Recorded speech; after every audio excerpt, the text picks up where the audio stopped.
সবাই কেমন আছো? আশা করি খুব ভালো আছো। তো এখানে বাটিতে জল গরম হচ্ছে, এবার জলটা এবার ফুটবে। তো আমি এর মধ্যে 1 চামচ আর একটুখানি চিনি দিয়ে দিলাম। গ্যাসটা নিভিয়ে দেবো। এবার এর মধ্যে আমি 2 চামচ মতো ইস্ট দিয়ে দিলাম। এবার এটা ঢাকা দিয়ে 10 মিনিট রাখবো।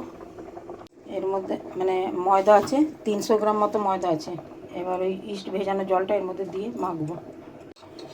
এর মধ্যে এটা বেকিং পাউডার 1 চামচ দিলাম। 2 চামচ মতো দই দেবো, এটা বাড়িতে জমানো দই। কি বানাবো আমি এখনও ঠিক করিনি, দেখি আগে আটাটা তো মাখি, তারপর দেখা যাবে কি বানাবো। ময়দাটাকে ভালো করে মিক্স করব। এখানে একটুখানি যে নুন দিয়েছি এটা, এবার এটা ভালো করে মিক্স করব। তারপরে ওই যে ইস্ট ভেজানো জলটা আছে এটা দিয়ে মাখবো।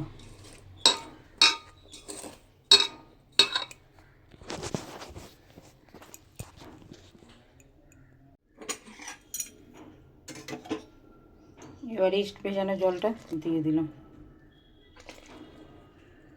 এটা দিয়ে মাখবো, যদি জল লাগে তাহলে আর একটু জল দেবো। আর জল দিতে হয়নি, ওই বাটির জলটা দিয়েই মাখা হয়ে গেছে। এবার এটাকে ঢাকা দিয়ে 2-3 ঘন্টা রেখে দেবো। ময়দাটা যে মেখে রেখেছিলাম ডবল হয়ে গেছে, একদম ফুলে গেছে, বেশ ভালোভাবে হয়েছে। এবার এটাকে লেচির মতো কাটবো। আমি এখানে 6টা লেচির মতো করেছি।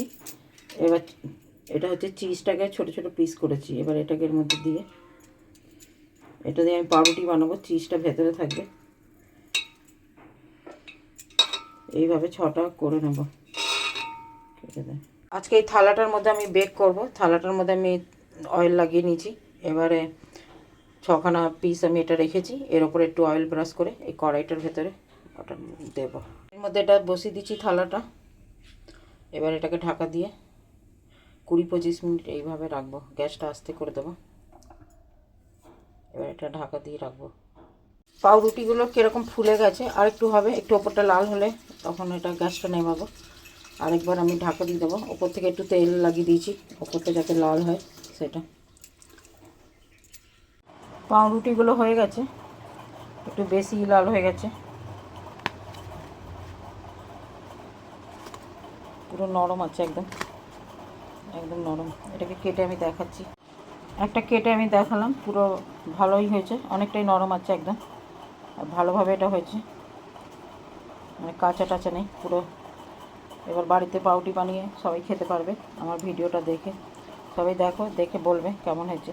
আর পুরো নরম হয়েছে, এটা হাতে না নিলে বোঝা যাবে না, একদম নরম। সবাই দেখে কমেন্ট করো কেমন হয়েছে। সবই লাল লাল হয়ে গেছে এটা।